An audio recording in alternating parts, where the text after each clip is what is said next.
Luar biasa. Emang ini Bapak Jokowi itu. Wah, saya kadang-kadang terkagum-kagum dengan Bapak Jokowi. Bayangkan saudara,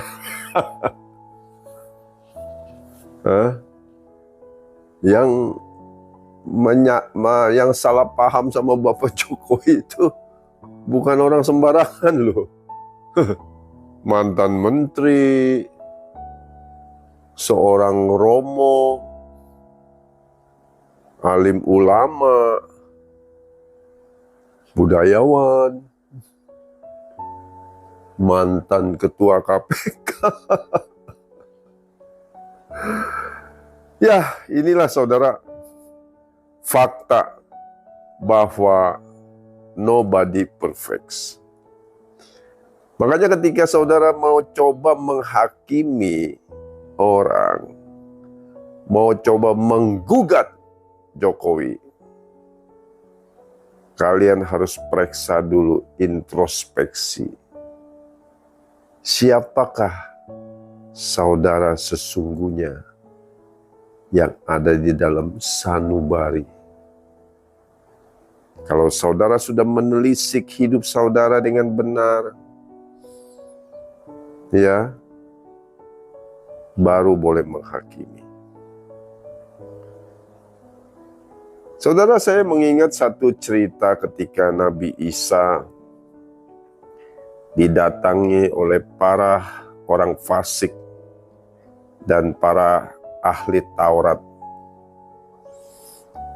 yang membawa seorang perempuan yang ketahuan berzina dengan yang bukan suaminya.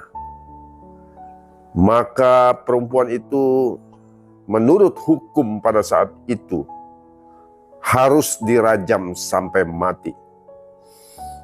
Dan para orang fasik dan ahli hukum Taurat ini seperti yang saat inilah gitu ya, ahli Tauratnya itu Romo, Magnis,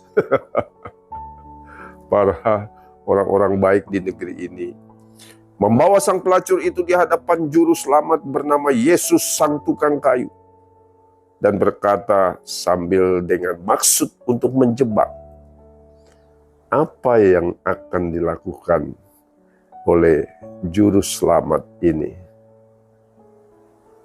Yesus harus diapakan perempuan yang berzina ini? Menurut hukum bangsa kita, bahwa orang yang berzina dengan bukan suaminya atau pasangannya, dia harus dihukum, dirajam sampai mati. Maka sambil menulis di tanah, Sang Yesus berkata-kata, ya, silakan mulai melempar batu barang siapa yang tidak pernah berbuat dosa. Silakan dia yang pertama untuk melempar batunya. Kemudian tiba-tiba semua orang meninggalkan sang juru selamat karena merasa dirinya penuh dosa dan salah. Nah saudara, saya kalau mengingat cerita itu cerita Alkitab saudara, di kitab suci itu. Saya mengingat sekarang semua orang ingin menyalibkan Yesus. Tukang kayu bernama Jokowi. Salibkan Jokowi, salibkan Jokowi. Di tiang gantungan, termasuk Romo Magnis dan para budayawan dan orang suci di bangsa ini.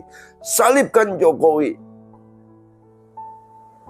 Sementara Allah yang ada di atas berkata, silakan salibkan anakku bernama Joko Widodo. Mulailah dari orang yang tidak pernah berbuat salah.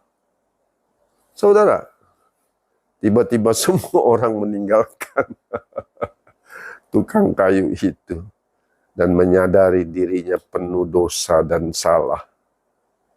Siapakah kita, saudara, yang mencoba menghakimi Sang Jokowi yang sudah berbuat banyak bagi bangsa ini, sementara kita hanya pintar ngoceh?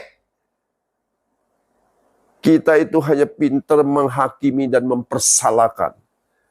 Bahkan seorang budayawan yang merasa dirinya berbudaya dan seorang romo yang merasa dirinya baik budi, pekerti, dan tahu yang mana yang baik dan jahat, bisa salah terhadap Bapak Jokowi. Apa yang kita boleh pelajari dalam kasus saat ini?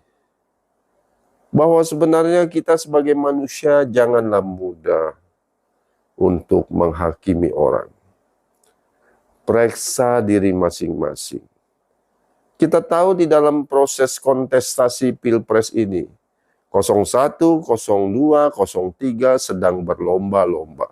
Dan selalu ceritanya klasik, yang kalah menggugat dan mengatakan curang. Itu faktanya.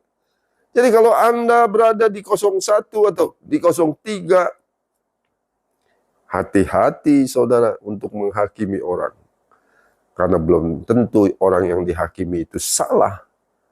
Apalagi seorang Jokowi yang sudah begitu berprestasi, dan bahkan saat ini saya bisa katakan, justru di dalam persidangan MK kita bisa melihat bahwa seorang Jokowi luar biasa.